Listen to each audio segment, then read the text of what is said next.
Everyone, welcome back to my video. তো আজকে আমাদের বাড়িতে কাসন্দ করা হবে। তো মা আর দিদুন মিলেই কাসন্দ করছে। প্রত্যেক বছরের বৈশাখ মাসে আর অগ্রহায়ণ মাসে কাসন্দ করতে হয়। তো এটা যদি একবার বাদ পড়ে কোনো কারণে, তাহলে কিন্তু 12 বছর পরে আবার শুরু করতে হয়।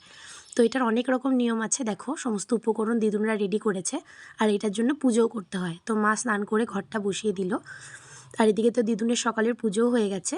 তো ঘট বসিয়ে দিল, আর মা আমি এখানে উলু দিচ্ছিলাম আর শঙ্খ বাজাচ্ছিলাম। এখানে অনেক কিছু উপকরণ রয়েছে: কাঁচা আম, লেবু পাতা, তেজপাতা, সর্ষে, সাদা সর্ষে, কালো সর্ষে, তারপর জিরে, ধনে, হলুদ, আদা, অনেক কিছুই লাগে।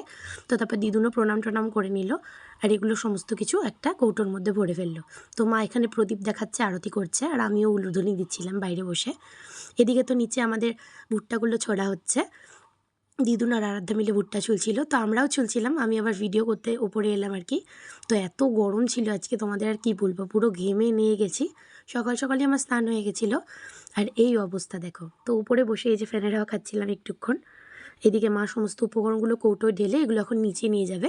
সমস্ত কিছু ধুয়ে আবার রোদ্রে শুকাতে দিতে হবে। তারপর সন্ধ্যাবেলা হবে আসল কাসন্দ। তো কাসন্দ তৈরির অনেক রকম নিয়ম আছে। সবাই তো কাসন্দ করতে পারে না। তো তোমাদের কার কার বাড়িতে নিয়ম আছে অবশ্যই কমেন্ট করে বলো। এই দেখো, আরাধ্যা ভুট্টা চুলছে।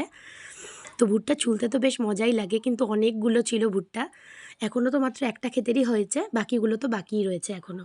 এদিকে দেখো, দিদুনরা এই যে বাথরুমে এসে সমস্তগুলো ধুয়ে ফেলছে পরিষ্কার কাপড়ের মধ্যে। এই যে মা স্নান করে ধুলো, তারপর এদিকে আমরা সবাই মিলে ভুট্টা চুলছি, আর গোটা উঠোন তো ভর্তি। এই চক্করে বিছানা টিছানা কিচ্ছু তোলা হয়নি। বাড়িতে এসে টিকটক স্টাইলে বিছানা গুছিয়ে নিলাম। প্রথমে আমারটা, তারপর মাদেরটা গুছিয়ে নিয়েছিলাম, আর ভাইয়েরটাকেও গুছিয়ে নিলাম। ভাইয়েরটাকে যাই হোক টিকটক স্টাইলে পারিনি, ওটাকে নিজের হাতেই গোছালাম আর কি। তো এরপর কী কী করলাম সমস্ত কিছু নেক্সট পার্টে আমি শেয়ার করব।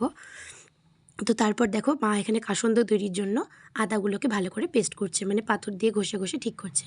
তো আদা দিতে হয় মশলাতে। তারপর লাঞ্চ সারলাম। দিদুন করেছিল কুমড়ো শাক, আর বাবা নিয়ে এসেছিল শোল মাছ, সেটা দিয়েই আমরা সবাই মিলে ভাত খাচ্ছি।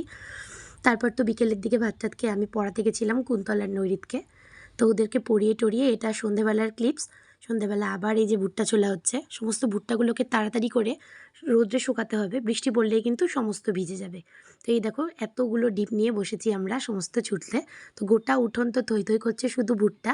ওই যে কাকিমণি, এই দিদুনে এসেছিল, মা, তারপর মামি, সবাই মিলে আমরা ছুলছিলাম। পুচু ছিল, দাদুও ছিল, দাদু আমাদের হেল্প করছিল। তো এই মধ্যেই চলে এসেছে বৃষ্টি ঝমঝমিয়ে। তো দাদুন সমস্ত এগুলো ঢেকে দিচ্ছে, আর এই যে কাসন্দগুলো এখানে ঘরের মধ্যে রাখা হয়েছে। তো কাসন্দ বানানো হয়ে গেছে, গরম জলে ফুটাতে হয়। তো চিনি চিনি মধু মধু বাঘভাল্লুক বলতে হয়। তো এইভাবে এগুলো করতে হয় আর কি। তো এগুলো নিয়ম রয়েছে। তারপর তো এই যে বসেছিলাম দিদুনদের বাড়িতে এখানে। তো আমি যে কী বকবক করছি ক্যামেরার সামনে আমিই জানি। তো এইভাবেই আজকে দিনটা কেটে গেল। টাটা সবাইকে।